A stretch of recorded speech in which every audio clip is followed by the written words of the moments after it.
You have to be mentally tough. Bow hunting will basically kick you in the balls. I'm playing with house money. I shouldn't be here. Basically, just a up. Nobody should know who I am. Anything that dies by my arrow, it's gonna taste good to me. If you're looking for taste, you better just go to Dairy Queen and get an ice cream blizzard. This is my last day. I'm like, it's been a good run. Calf just locked up.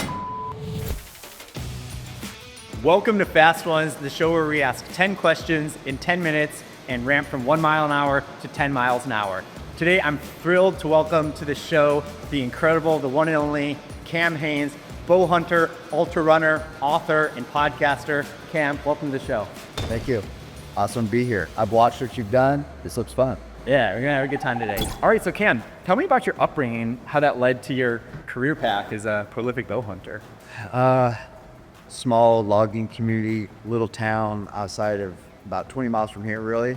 And little school, but played sports, loved living there, or I mean, hated it when I did, but glad I came from there. And then just started hunting. So that's kind of what's led me to what I'm doing now. Is I've hunted my whole life. That's what people did. The cool people in town hunted and killed big bucks. So that's what I wanted to do. A lot of people these days look up to you. You're a role model to many people.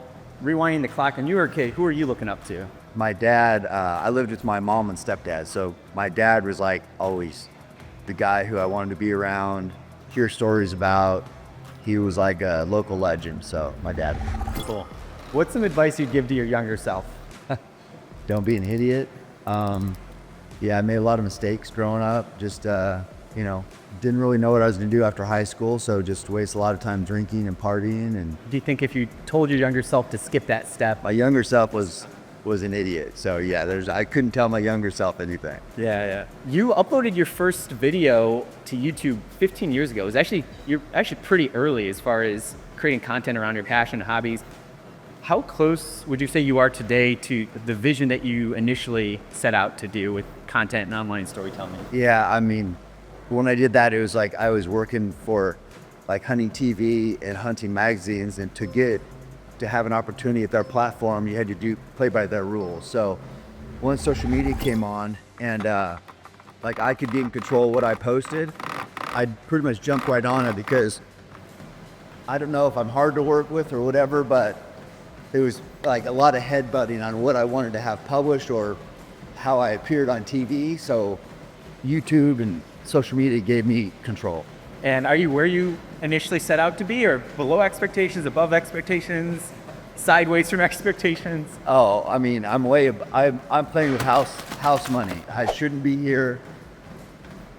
Basically, just a up. Nobody should know who I am, but they do, so I'm way above expectations. Yeah, I saw one of your videos. You drove by a house and a camper, and you're like, that was my goal. Everything I've gotten beyond, like a simple house in the woods, is house money. That was just a little trailer. I figured I'd live in like a single or double wide trailer manufactured home and if I had a decent truck, I'm like, I freaking won. Yeah. Let's pump this up to 4. What was your first breakthrough? Probably had to make it happen myself, but I kept writing for this magazine called Eastman's. They didn't pay. And then I said, well, I want to write a book. And it was on bowhunting black-tailed deer, which is like the deer that's on the West Coast, Oregon, Washington, California, up to Alaska. Little niche market, bow hunting for one, black-tailed deer for another. But I self-published it. Cost way more money than I had, so I had to borrow money from my family. But that book kind of showed that I was serious about what I'm doing, and I didn't really make any money, but I paid everybody back. It seems like from early on, you're really visionary about having control over your own message and your distribution pipes, whether it was a book or online videos. It was important to you to own the pipes rather than depending on other folks. Yeah, you can't blame anybody if you're in control. So I don't know if I was thinking about it in that regard, but yeah, I just like being in control. What would you say makes someone uniquely good at bow hunting? And what would you say is an aspect of the sport that a lot of people maybe overlook in their training? You have to be mentally tough, because bow hunting will basically kick you in the balls. It's like success rate so low that most people fail, sometimes for years, and they give up bow hunting, go back to rifle hunting because it's that hard. So you have to be mentally strong and know that you put in the work, you're going to get it done, and you might fail, but if you stick with it, you'll succeed eventually. So that's kind of the biggest lesson in bow hunting the mountains. What's a good ratio for someone who's maybe a decent, respectable bow hunter? What's a good ratio of like days spent hunting to actually successful hunts? Time is usually a bow hunter's best friend. So the more time you have in the mountains, the greater the likelihood of success. But success just with the bow on elk in general is 10%. Yeah. Hey, you're out for 10 days and one of those days you had a successful kill, then you're doing all right. Yeah, I mean, it's like 10% is if you hunt the whole season, essentially. It's like, that's a 30-day season, and that's how long you have to kill with the bow. And usually 10% of the hunters that buy that tag are successful. I don't know how long they hunt, but the more you can be out there, the better your odds. You're really into going outside and doing real carrying this rock up a mountain, going bow hunting, doing real. What's your take on stuff like high rocks, CrossFit, Tough Mudder? It's fine. I mean, if that's what it takes to get you out there, then that's a win. I don't need anything. I'm just gonna get out there. I don't need anybody to motivate me. I don't need an event. But if that's what you need, great. Cool. Bow hunting and running, a lot of times, those are different tribes. You've obviously figured out the crossover between the two. What would you say is in that Venn diagram overlap of those two disciplines? The love of the mountains. So trail runners love being immersed in nature, and bow hunters love the same thing. Yeah. So we care about pretty much same interests. Two. You've been taking Ketone-IQ for some time now. How would you describe in a sentence or two the benefits, how you feel from it? I feel more dialed in, and I'm just kind of used to it now as part of my protocol, daily protocol of supplements. I like it. It's just what I do. I feel like I'm on top of my game. Cool. You recently passed the 100 episode mark on your podcast. You've also been on JRE a bunch, Joe Rogan's show, and had a chance to learn from him as the best of the best. What would you say makes Joe the best in the business? He's curious, genuine, and has no ulterior motive. He just he's interested in whoever he has on there and wants to learn about him. Yeah. I saw in your gym, you got a big flag on the wall that says Rogan, Haynes, for president. What's the chance that happens? It's not 0, it's not 100. What would you say is the chance that we see that ticket in our lifetime? I mean, Joe's smart enough to do that. I wouldn't say I deserve to be on that, but you never know nowadays. It's pretty crazy. Okay, what's the closest that you've ever come to dying? Probably crashing after I was drinking when I was a kid, or like, I don't know, 21. Other than that, I've been on a lot of grizzly hunts, been in the mountains, which, one step there is very dangerous, take the wrong step. So just that environment is unforgiving. I mean, that's crazy to think about. You're out there with grizzlies and in insane nature, but maybe the dumbest thing you almost did was, like you're drinking and driving at an early age. What do you think happens when you die? I want to believe that, we go to heaven and, we're there with Jesus, and I want to believe that's what happens. Yeah. What's at the top of your playlist right now? Virgin by Foreigner. All right. The old song. I like old country. I like Hank Williams Jr. I like, King Von is a rapper. He got shot, but I like all music. Old rock, rap, hip hop, whatever. What's your top travel destination? Someplace I can hunt. What's your go-to emoji? Hammer, baby. We know that one. You made that famous. I don't think anyone was using that before you. What's the best wild game meat and what's the worst wild? Calf just locked up. I could feel it coming. All right, Cam, we got within 7 seconds of the final buzzer here, and your calf seized up. What's the backstory here? I know you're putting a lot of serious miles in. Yeah, it's just I broke my foot in June. Do not wear running shoes on the trail, and I haven't done anything with it, so it's making this whole leg kind of like try to protect it.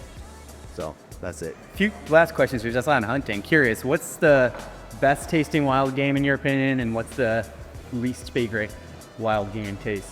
Man, anything that dies by my arrow, I'm just gonna make it taste, but it's gonna taste good to me. Right. You know, it's not like we go and kill elk or deer or whatever and it tastes like a big fat ribeye.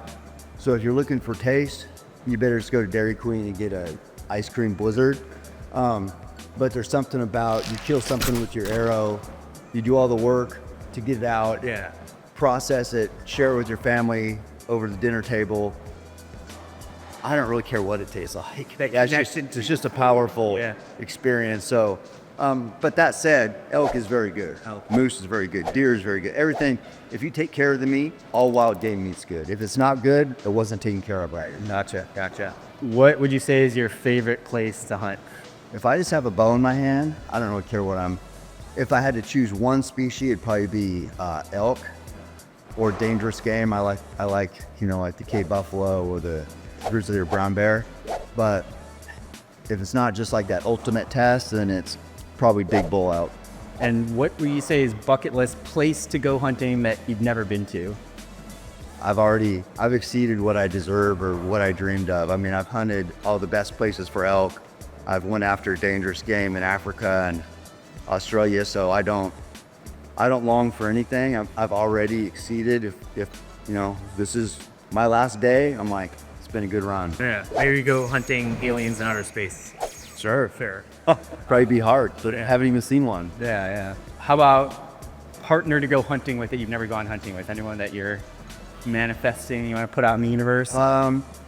So like what they call is the godfather of modern bow hunting is Fred Bear.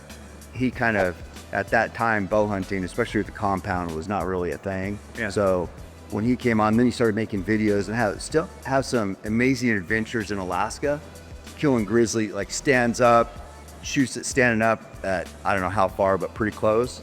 Just epic. Yeah. That's to me, that's living. That would be a guy. Yeah. Okay, so you can go through all history and also let's include fictional characters, just the whole universe. Who would be a fun person to go hunting with? Maximus Decimus Meridius. All right. So Russell Crowe and Gladiator, it seems like not even just about hunting, but you could learn a lot about life from that guy. Yeah. So seems like a natural leader of men. That's what I think, if you get down to the nuts and bolts of it, as men, that's what we want. We want to be respected. We want, when times are tough, we want people to look to us and be like, I don't know, but I'm doing whatever he says. Yeah. And so that's what, in that movie, that's kind of what that character portrays. And those around him have confidence. So to me as a man, it doesn't get any better than that. And wrapping up here, okay, your first book you published almost 20 years ago. Forward look on the next 20 years. What do you think that looks like? People don't probably get me, but I go one day at a time. I just know what I'm doing today. So 20 years, I have no idea. I'm just trying to get through today. Yeah. And then anything to shout out? Where can people check you out? Anything else to point your spotlight on while we're here? I got a website, CameronHayes.com. I got social, obviously, but yeah. Check out Lift, Run, Shoot. Yeah. Check out the Keep Hammering Collective. Cam is prolific, amazing storyteller, has great folks on. Every one of those episodes you're gonna want to hang on to. We had him on yesterday. Yeah. So yeah. Including Michael Brandt. Top of the list, yes. Thank you, this has been fun. Yes. Yeah, I appreciate it. Thank you to the Downtown Athletic Club here in Eugene, Oregon. World-class spot. Check it out if you're ever here in Eugene, Tracktown, USA. Thank you everyone for watching. Smash that like button, subscribe, send this to a friend, and drop a comment below. Who do you want us to have on the show? What's a question you think we should ask them? We really appreciate you. Thanks for being part of this awesome community. See you out there.